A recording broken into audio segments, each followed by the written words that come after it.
যখন আল্লাহ বললেন একটু ঘুরে যান, নবী কি আর ওই পথে যাবেন? আল্লাহ বললেন নবী একটু ঘুরে যান।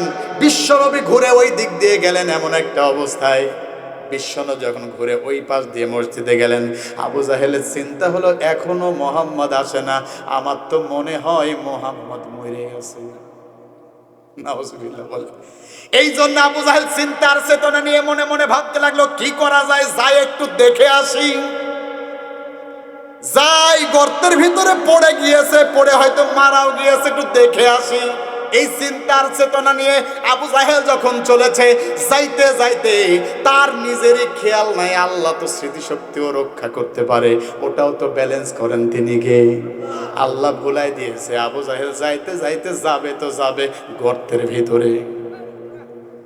এই জন্য বলা হয় যার জন্য গর্ত করে তার জন্য সে নিজেই গর্তে পড়ে।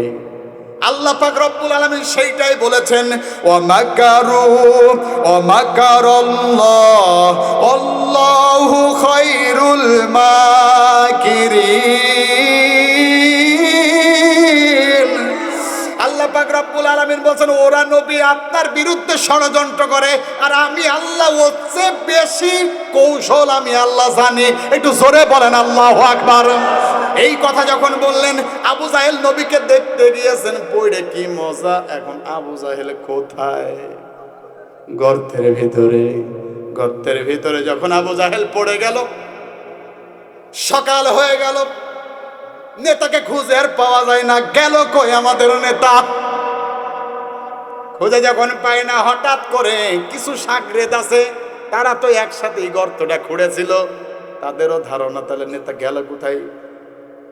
নেতা যাই হোক, যা হোক যাক, যেখানে যায় যাক, সমস্যা নাই, একটু যে দেখি নেতার কি অবস্থা। তো নেতাতে খুঁজে পাওয়া যাচ্ছে না, বিশ্বনবীর কি অবস্থা একটু দেখে আসি। এরাও গর্ত গেল। গর্তে যাওয়ার পরে দেখে আল্লাহ গর্তের মুখ খুলে দেখছেন, এই গর্তের ভিতরে তো বিশ্বনবী পড়ে নাই, এই গর্তের ভিতরে যিনি পড়েছেন তিনি মিস্টার আবু জাহেল। দেখে ওদের মাথায় তো কোনো কাজ করে না, কি রে কি হইল, করলাম কি আর হইলটা কি। এই চিন্তার চেতনা নিয়ে এখন তারা আনলো মই। আমরা ভালো বুঝি কি মই। মই দিয়ে লাগলো, চেষ্টা করলো মই যদি হাতে পেয়ে যায় অন্তত তাকে মই দিয়ে টেনে তুলব। কিন্তু মই আনে আর দেয়, একটার পরে আর একটা দেয়, এরপরে কুল পায় না। কারণ আল্লাহ তো ধরাবেন না, সুবহানাল্লাহ বলেন। মই দিয়ে কোনো তড়া পায় না, তোড়া পায় না। কুল কিনারা যখন পাচ্ছে না, এবার তারা নিয়ে আসতে গেল ওখান থেকে দড়ি। দড়ি নিয়ে এসে দেয়। দড়ি যত লম্বাই দিক না কেন, হাত আবু জাহেল উঁচুতে করে, কিন্তু শেষমেশ আধা হাত যে বাকি হয়, ও লাফ মারলেও আধা হাত, দাঁড়ায় ধরতে গেল আধা হাত, আধা হাত কখনো বাদ যায় না। একটু জোরে বলা যাবে কি সুবহানাল্লাহ। এমন একটা অবস্থা যখন তৈরি হয়ে গেল, আবু জাহেল এবার নিচের থেকে বলল, ও আমার দলের নেতা কর্মীরা, তোরা ভালো করে শোন, দুনিয়ার সব মই আর সব দড়ি দিয়েও কাজ হবে না, জলদি করে আমার ভাতিজা মুহাম্মদরে ডাক, সে ছাড়া আমার কোনো উপায় নাই। দুনিয়ায় থাকতে হুজুরদের পিছে যতই লাগুক, মরলে কিন্তু হুজুর রাইজে আগে জানাজাটা পড়ায়।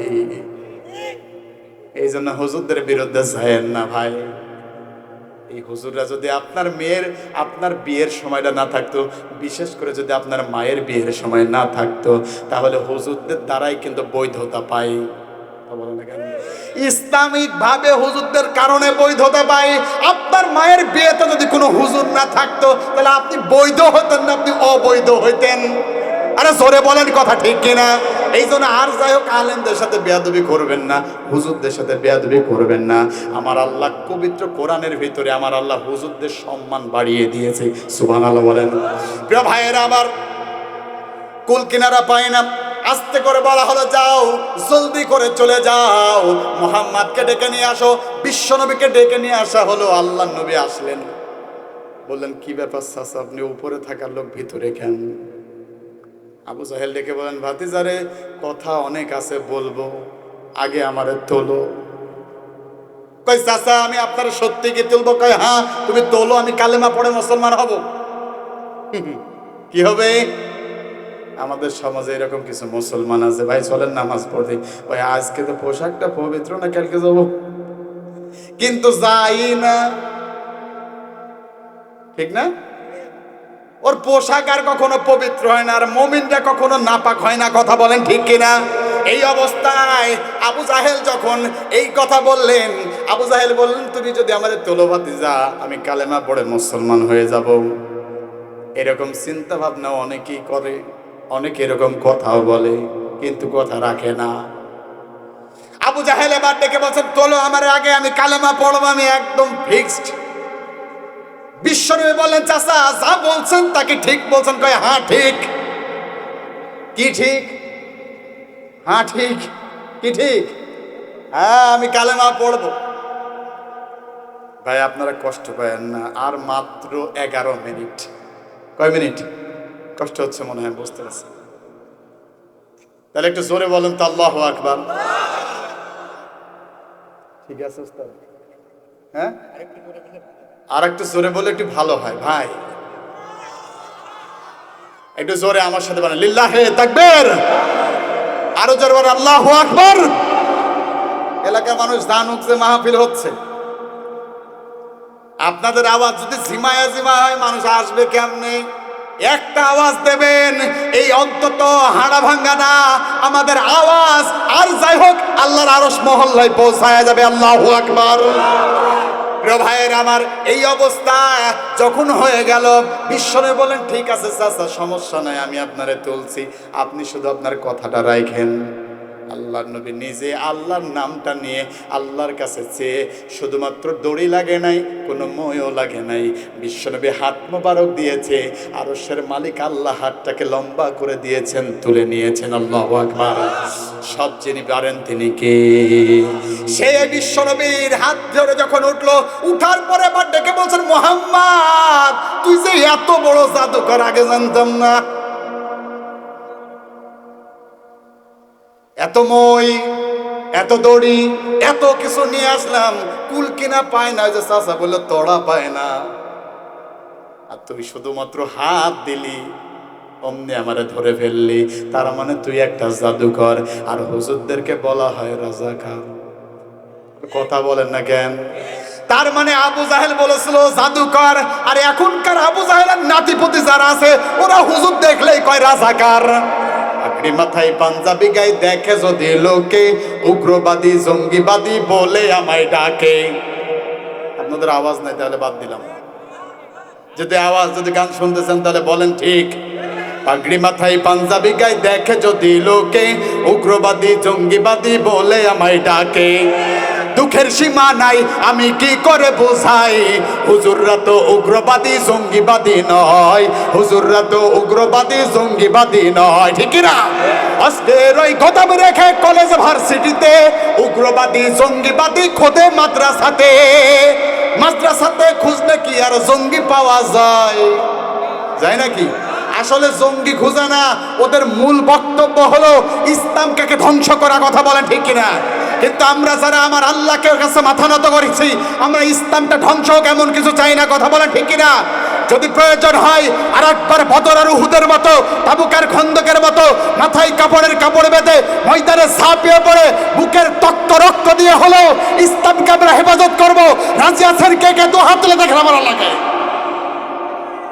এটা প্রধান বক্তা আশা করে তাকবীর হবেন। নারায়ে তাকবীর, নারায়ে তাকবীর। প্রধান বক্তার আগমন, প্রধান বক্তার আগমন, শুভেচ্ছার স্বাগতম হাড়াভাঙ্গাবাসীর পক্ষ থেকে। একটু জোরে বলেন নারায়ে তাকবীর।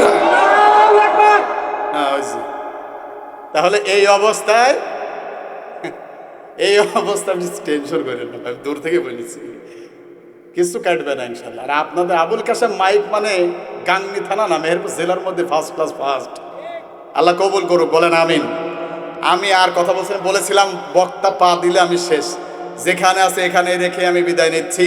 আল্লাহ পাক রব্বুল আলামিন মূলত বলছেন কাফেররা কোরআনের পক্ষে বাধা দেবেই। কথা বলেন ঠিক কিনা?